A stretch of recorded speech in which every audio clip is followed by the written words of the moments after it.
can we have a chat here for a second on something I think we really need to think about?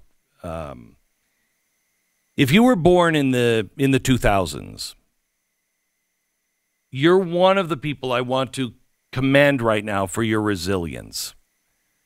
You have grown up in a time of war. You've never seen our country not at war. Your parents and teachers probably taught you about 9/11, while at the same time, you no doubt heard the battle damage assessment numbers and those killed in action reports on the evening news and conversations on the dinner table and from your teachers. Afghanistan then turned into Iraq, then back to Afghanistan, then back to Iraq. Rinse, repeat for 20 years. You were probably in elementary school or junior high when faith and trust on a systematic level began to rapidly dissolve. The financial system crashed in 2008. And do we even know? Yeah, I mean, we do, but officially, who is to blame on that one? Can you even trust the bank? Is the Fed and the government for us or against us in that? Could you lose your home? Were your mom and dad fighting all the time because of the stress of what happened in 2008? We asked all of these questions. And in the aftermath, the mass protests, the Occupy Wall Street that you probably don't remember, everybody decided, I guess it's the fault of those giant corporations. It was yet more doubt thrown onto institutions we at least have some faith and trust in, because they would, at one point, do the right thing or be held responsible if they didn't. You've seen your church come under attack, your faith. Suddenly the religious values that, you may have grown up with, listened to in Sunday school, are now being called bigoted. You've witnessed race riots, cops, firefighters being demonized, local businesses burned to the ground. People may have been killed in your hometowns. Politicians and media appeared to drink it all in like a cold beer on a hot day. You've been brought up in an era where war was declared on American faith, hope, trust, pride, history. I don't even think you probably even know our history. And yet, here you are, right now, listening to this program. Good for you. Good for you. For people my age, it is really, I can't imagine being your age. I can't imagine it. I grew up in a completely different America. Makes me sad you'll never know summer like we did, that you'll never, most likely you have not participated in a baseball game or a football game that wasn't organized, or a soccer game that adults weren't telling you when and where to play. You probably have never just gone out with your friends and just started a game in some abandoned field or some park just to play for yourself, and you make up the rules and you decide what's right and wrong. You solve the arguments.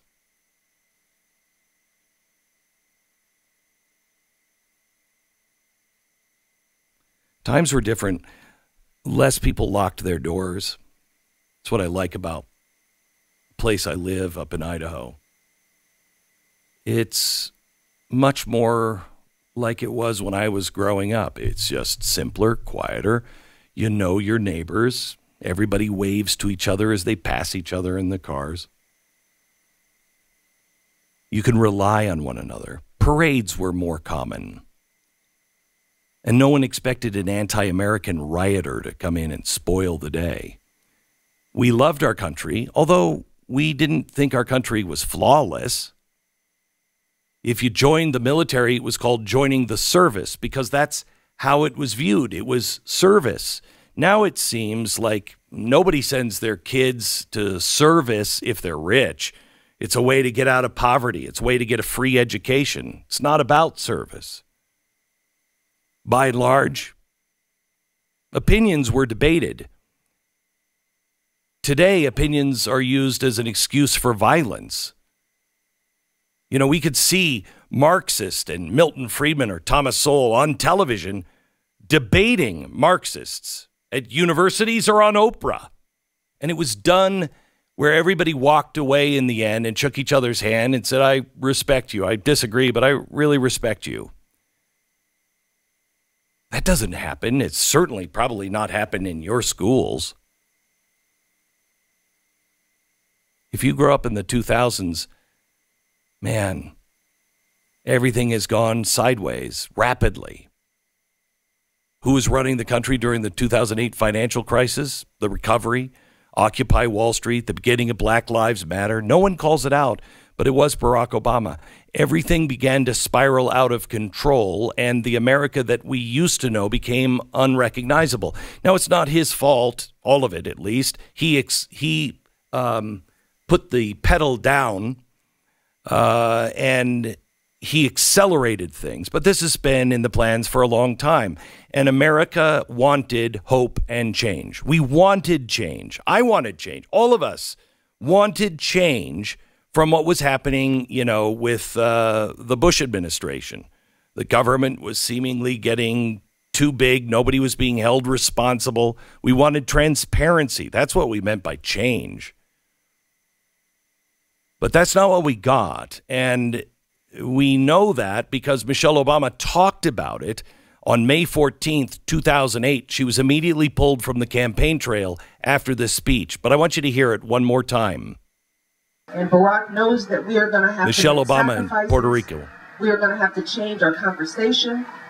We're going to have to change our traditions, our history. We're going to have to move into a different place as a nation to provide the kind of future that we all want desperately for our children.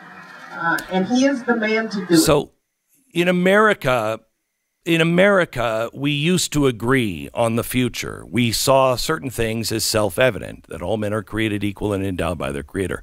And I know that might sound like hogwash to you, but it's a mission statement. It's not something that we did. It's something that we were trying to strive for. And as you will learn as you grow older, you make a ton of mistakes in life. And a country does as well. And the idea is to learn from those mistakes. But you have to have history. And you have to know what really happened to be able to correct those mistakes. Otherwise, you're going to make them over and over and over again. And I fear we're doing a lot of that. But let me take this line by line if I can, or at least as much as I can today. She just said, we're going to have to make sacrifices. Have we made sacrifices? Well, we've made sacrifices of our time. I can't imagine. I mean, I just can't get over how much time we spend arguing about stupid stuff right now. How much time we have spent in politics. Politics, especially national politics, it shouldn't be really hardly even on our radar. It should all be local politics, but we don't pay attention to that. So many people, maybe your parents, have sacrificed their dreams and their job. Small businesses, they sacrificed because of COVID. Home Depot could stay open, but not the locally owned Ace Hardware store. We've sacrificed our liberties in exchange for the collective. We have made a sacrifice of our honor in Afghanistan. We've sacrificed our place in the world, our credibility really with our own allies we have sacrificed. And we are certainly sacrificing right now our relationship with anyone who holds the dollar as a reserve currency. In many ways, we've sacrificed you, the 20-something, in the last 15 or 20 years to some sort of social experiment, not only with, you know, drag queen story hour and everything else that we have no idea other than history. We have no idea of how that's going to turn out, what kind of mark these things will leave, good or bad. We don't know. Never been done before. But we've also socially experimented on you with technology. We've sacrificed our safety on the streets from mobs, BLM, Antifa, January 6th, the shootings every day in Chicago nobody seems to care about. We've sacrificed our way of life. We've sacrificed our medicines and so many things. And this didn't start with Obama. It started with the globalist, the idea that, trade is unlimited and we can just be consumers and not makers. Now, that just seems wrong intuitively. But when we start to hit shortages like medicine, we really see how stupid it is. But we have sacrificed our common sense, because are we doing anything about these things? We've sacrificed our doctors. We were told we could keep our doctors, but many of us lost our doctors. We've lost the scientific method. We have lost and sacrificed debate and critical thinking and the search for evidence. We have sacrificed an awful lot.